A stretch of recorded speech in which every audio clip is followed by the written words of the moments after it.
असलेले जुने जाणते कार्यकर्ते ज्यांनी पक्ष सांभाळले गेले अनेक वर्ष, ज्यांच्या भरोश्यावर पक्ष वाढतो आहे आणि शिल्लक आहे, अशा लोकांना बाजूला सारून पक्ष पुढे जाईल का, हा खरा प्रश्न आहे. आणि या सगळ्यांसाठी गेली 20 वर्ष पक्षाची स्थिती कमकुवत असताना भक्कमपणे पक्षाला मजबूत करण्याचं काम त्या ठिकाणी मी केलेलं आहे. हे महाराष्ट्रातील आणि जिल्ह्यातील सर्व जनतेला ठाऊक आहे. अलीकडे झालेल्या नगर परिषदेमध्ये मी जीव ओतून काम केलं. नगण्य असा सहभाग खासदारांचा त्या ठिकाणी होता. हे तिथल्या आमदार खासदारांना माहित आहे, आपल्या जनतेला माहित आहे. त्यामुळे त्यानंतर जे काही नगराध्यक्ष झाले, उपनगराध्यक्ष झाले, हे सर्व त्यावेळेस आलं तर आम्ही विचार विनिमय करून मी जरी मेहनत केली असली तरी हे केलं. याही निवडणुकीमध्ये जवळपास 55-60 जागेपर्यंत आमच्या दोघांच्या सह्यांनंतरच एबी फॉर्म वितरित झाला. त्यांनी सही केली, माझी सही झाली आणि प्रदेशाध्यक्षांचा आदेश होता की जिल्ह्यातील दोनही नेत्यांच्या संमतीनेच उमेदवारींचं वाटप झालं पाहिजे. आणि जवळपास 60 जागेवर दोघांनी सही करून आम्ही उमेदवार ठरवले.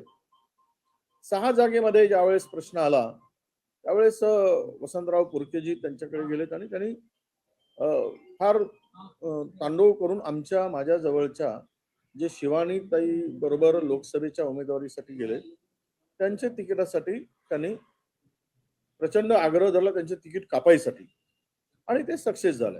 मी फार उगीच भांडण पक्षातला काहीतरी वाढवू नये म्हणून मी शांत राहिलो आणि त्यातील 2 लोक निवडून आले आणि त्यामुळेही प्रचंड नुकसान पक्षाचं त्या ठिकाणी झालं. आणि मला वाटतं की या मला वाटतं कुठलंही भांडण नाही, त्यांचा गैरसमज आहे.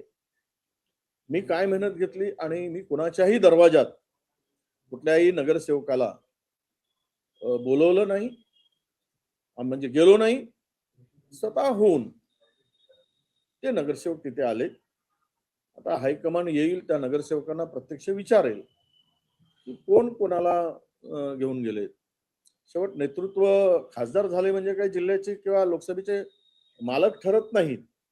तेथील कार्यकर्त्यांना सांभाळणं हे नेत्यांचंही काम आहे आणि खासदारांचंही काम आहे.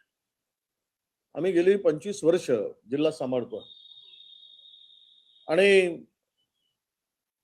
अशा वेळेस थोडा संयम ठेवून काम करावं लागतं. प्रत्येक कार्यकर्त्याला पटत नसेल तरी तो माझा विरोध केला उमेदवारीला म्हणून त्याचं तिकीट कापणं आणि त्याला बाजूला सारणं, हे सुद्धा जुन्या कार्यकर्त्यावर वैचारिक मतभेद असू शकतात. पक्षाच्या दृष्टीनं विचार करणं अत्यंत महत्वाचं असतं, परंतु तो विचार मला दिसत नाही. तर जुना इतिहास जर मी काढायला गेलो तर कारण मीच आणलंय त्यांना, बाळू धानोरकरजींना पक्षामध्ये प्रवेश करण्यासाठी सुरुवात मीच केली आणि प्रवेश झाला. आता प्रतिभांना येऊन सुद्धा 6 वर्षच झालेत, पण अख्खा जिल्हाच माझा आहे आणि मी म्हणेल तसं होईल असं होणं शक्य नाही. कोणी ते कुठल्याही पक्षाचं नेतृत्व ते मान्य करणार नाही. सगळ्यांना मिळून मिसळून काम करावं लागतं, तेव्हाच रिझल्ट येतो. 2 शब्द बाजूला आपण तिखट बोलण्यापेक्षा संयमाने बोलणं हे अत्यंत आवश्यक असं मला वाटतं. काल ज्यांनी जे काही स्टेटमेंट केलं असेल त्यामध्ये त्यांच्या गैरसमजातून झालेलं ते स्टेटमेंट असावं. त्यांचा काहीतरी गैरसमज झाला आहे खासदारांचा आणि भविष्य खूप मोठं आहे त्यांच्याकडे, त्यांच्या वयानुसार राजकीय संयम ठेवून बोलावं. उलट मी जर असं म्हटलं की जे नगरसेवक आहेत त्यांना जर सोडलं तर सर्वच नगरसेवक माझ्याकडे येतील, एक 2-4 सोडलेत, पण आपल्याला तसं करायचं नाही. कोणाला स्वतः खासदार जाऊन त्यांना जबरदस्तीनं गाडीत बसवून आपल्या घरी घेऊन गेलेत, हेही त्या लोकांना माहित आहे. त्यातील अनेकांनी मला फोन करून सांगितलं. मी म्हटलं की तिथे ते नेले तरी ते खासदार आहेत पक्षाचे, तुम्ही जबरदस्ती नेऊ की तुम्ही कशाने नेऊ, पण ते जाऊ देत. कारण शेवट आपल्याला एकत्र यायचं आहे आणि एकत्र येऊनच तो चंद्रपूरचा मेयर आपल्याला करायचा आहे, ही त्यामागची आमची भूमिका होती. कालही होती, आजही आहे. आणि मला वाटतं तो गैरसमज काही झाला असेल तर तो दूर करू. आणि मी तर म्हटलं की जे काही नगरसेवक आहेत ते एकत्र बसतील नेत्यांची गरज नाही. नगरसेवक एकत्र बसून हायकमांडच्या बरोबर बसून कोण महापौर ठरवायचा, कोण गटनेता ठरवायचा ते त्या सगळ्यांनी सांगतील आणि त्याप्रमाणेच करावं लागेल. उद्या माझ्याकडेही लोक संशयाने बघतात, मी पक्ष सोडून जाईल. त्यांच्याकडेही लोक संशयाने बघतायत, ते पक्ष सोडून जाईल. अशी अफवा होतात, चर्चा होतात. आम्ही नेते लोक उद्या पक्ष सोडून जाऊ, पण कार्यकर्ता मात्र जमिनीवर असतो. तो पक्षाचा आधार असतो. हे कोण कुठे पडतील कोणाचाच भरोसा नाही, आमचाही नाही, कोणाचा नाही. कारण आजच्या परिस्थितीमध्ये असं लोकांचा समज आहे, तो फार मोठा लोकांमध्ये तशी चर्चा आहे.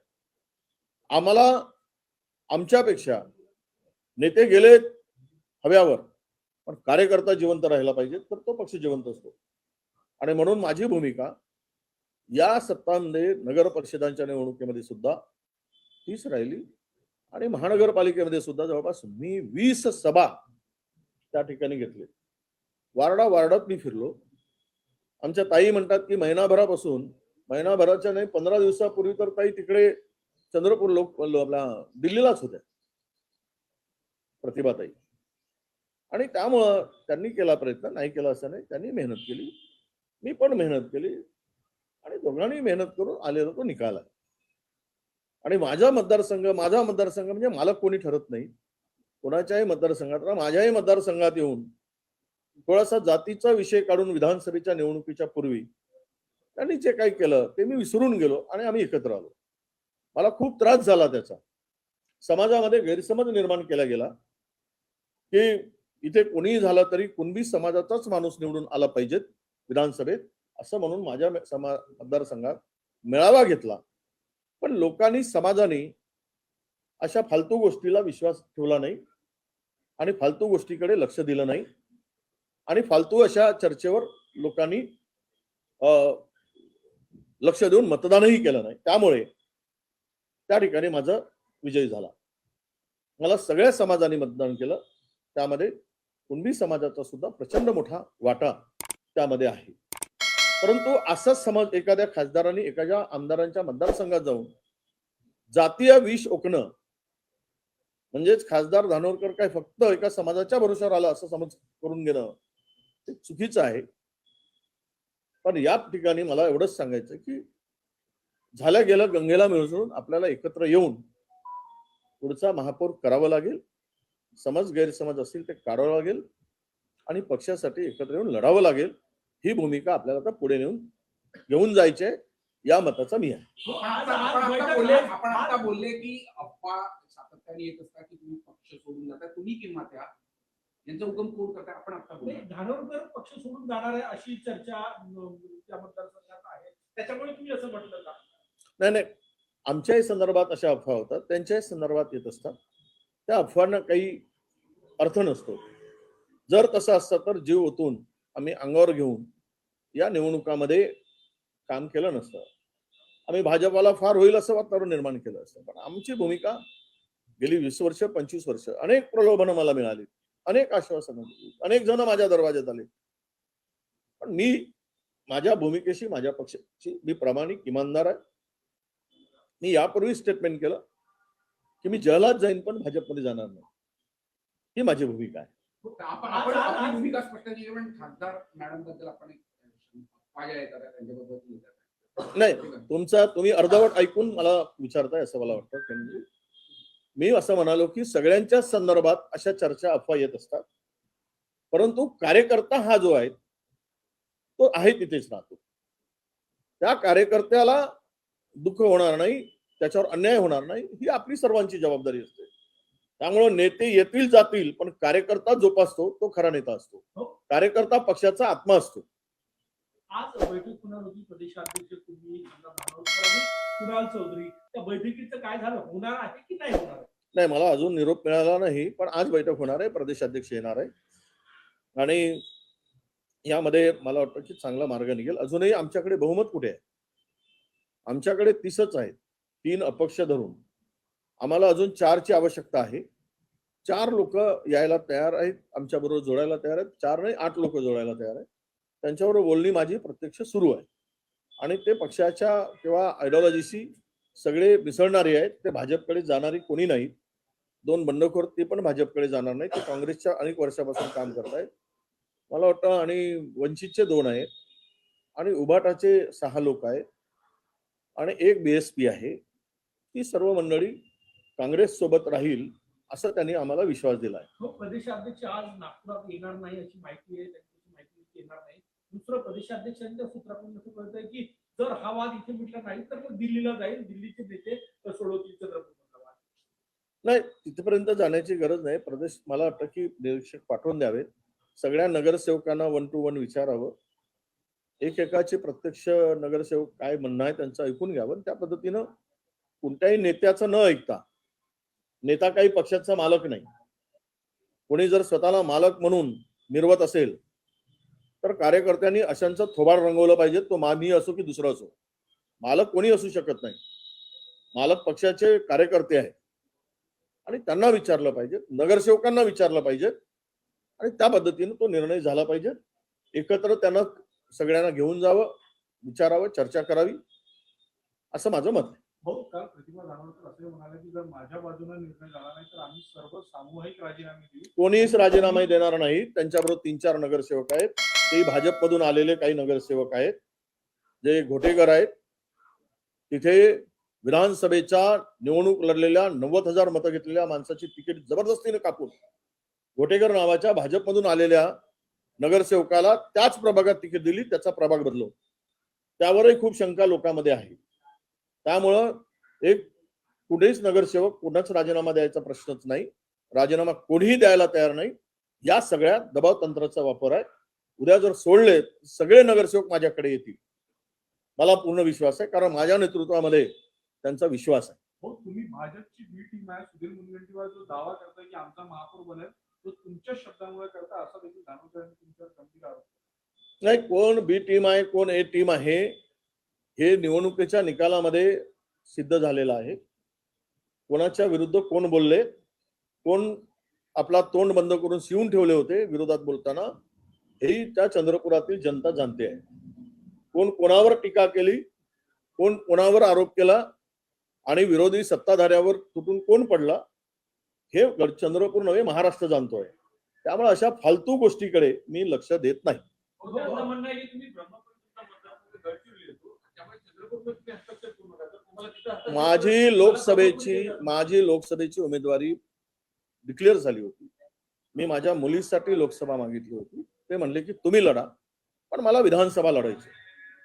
लोकसभेचा क्षेत्र कोणाचा आहे, मी नेता आहे आणि जिल्ह्यात मी 25 वर्ष झाले काम करतोय. ज्यावेळेस धानोरकरांचा उदय नव्हता, ते पक्षात नव्हते.